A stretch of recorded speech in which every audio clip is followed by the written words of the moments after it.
Hi guys, Bran here, and welcome to another commentary video. Today we're going to be talking about a little bit more of an abstract concept. Today we're going to be talking about how behavior seems to have this idea that if they increase the shorten the 1v1, if they make the 1v1 shorter and go by quicker, that the 4v1 experience is better. And I think this misses the whole point of the problem that Dead by Daylight has, where the 4v1 seems to be kind of debunked, so to speak. Survivors seem to have this general understanding on how to, they've kind of essentially mastered the game. Most of the time when survivors are losing, it's because of like lack of experience or a lack of coordination. It's not because the game itself is in any way against them, even on like more terrible maps like Shelter Woods. Essentially the game has essentially been debunked, where it's like, hey, if we split up and we do separate gens, we all get gens started, and now we have 3 gens out of the way at the beginning of the match, because there's no way the killer can bounce between all 3, even if he's like a super efficient killer like Nurse's Spirit. And then after we do that, we can kind of knock out the 2 gens together, and then we can just get on the gates and get out. Most of that happens under like a swift condition, but not always. So essentially the survivor side of the game, the 4v1 so to speak, has been kind of debunked.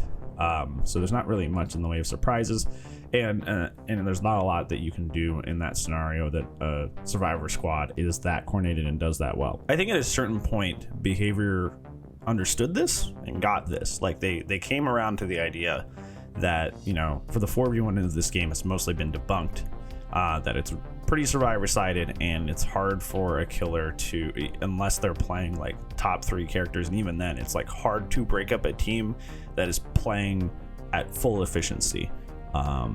But instead of making adjustments to the 4v1, they started making adjustments to the 1v1, and you've seen this happen over the course of years at this point, right? And that's how we've gotten down the pipeline all the way to characters like Nemesis, characters like Deathslinger, who are very, very anti-chase, even Pyramid Head. Like all these characters that are just like anti-chase power, anti-chase power, anti-chase power, anti-chase power, right? Like they keep releasing character after character after character after character that are all anti-chase, right? And the reason they're doing that is because like the philosophy here is that, hey, if the 4v1 is too time efficient, what we can do is try to make the 1v1 in this game go faster. And when the 1v1 in this game goes faster, then you will have more time to pressure gens. I think that's just like a completely backwards way to look at this, like completely super duper backwards way to look at this, because like the 4v1 is not the fun part of the game. The 1v1 is the fun part of the game. The chase on both sides is like the reason people play this game. There's nothing unique and interesting about generators that you couldn't do on a mobile game. It's literally just holding one button and hitting a time skill check. That's just another button. So essentially the 4v1 is in a sense just 2 buttons. I know that's a little bit more complicated than that, because you gotta like pick what gens you do so you don't 3-gen and that sort of thing, but that's not that hard either. So the 4v1 in this game is very dull. It's very, very dull. So you don't want to put more emphasis on the 4v1 of this game. You want more emphasis on like the 1v1 of this game, where people are chasing each other, right, and getting into more chases and encouraging more chases. You shouldn't be putting out killer after killer after killer after killer that is super anti-chase, because that means you're shortening and shortening and shortening the only part of the game, the part of this game that's like truly unique. And it's kind of what brought you to the dance, right? Like the chase is what is unique about Dead by Daylight, and multiple other companies have tried to make rip-offs and knockoffs, and they have never ever lived up to the hype, at least not so far. They have not lived up to the hype because you have a formula with this 1v1 that's truly addicting and super fun, and it's super incredibly difficult to put down because it is so fun and it is so thrilling.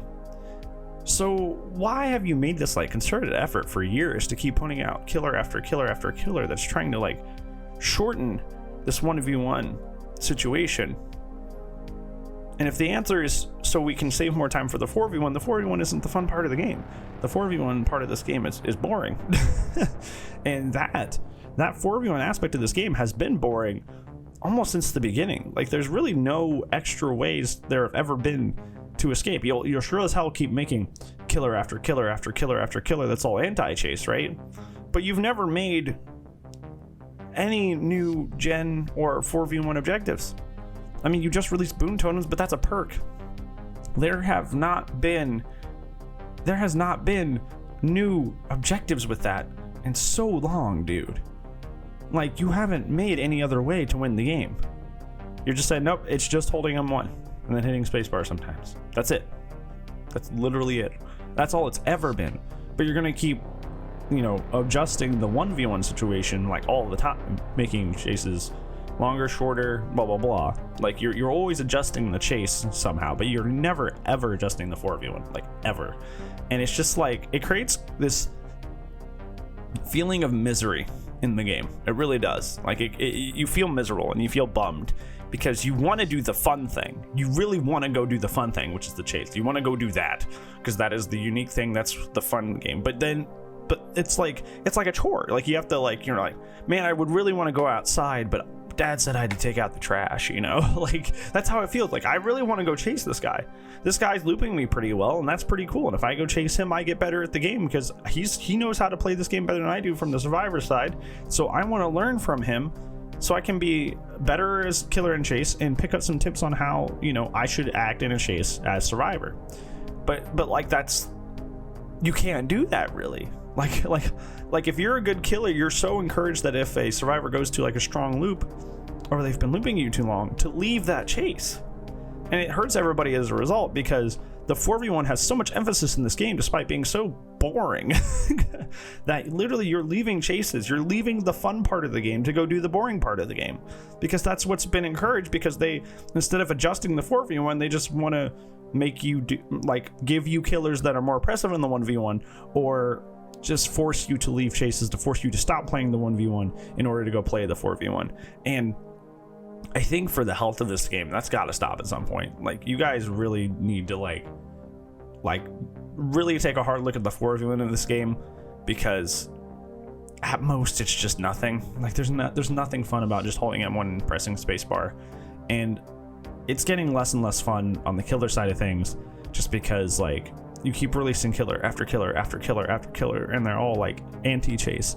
So like, I'm not really like being challenged or learning the game. I'm just having a skill that I could be learning circumvented by a power. So we're just not going in a good direction for the game in terms of the 1v1 versus the 4v1. So yeah, TLDR, behavior seems to think they can just keep making stronger 1v1 killers in order to make up the difference between the 4v1 problem and the 4v1 basically being solved. But that does not seem to be where we're going yet, and I really hope that changes course. But yeah, thank you so much for watching. That's going to be it for me. If you like this video, make sure you do the like you like. If you want to see more of my videos and not have that hidden off your YouTube homepage, please do the Subaronis, because that way you can see my daily uploads. On that, I don't think anything else for you, friend. Thank you so much for watching, and I'll see you when I see you. Bye-bye.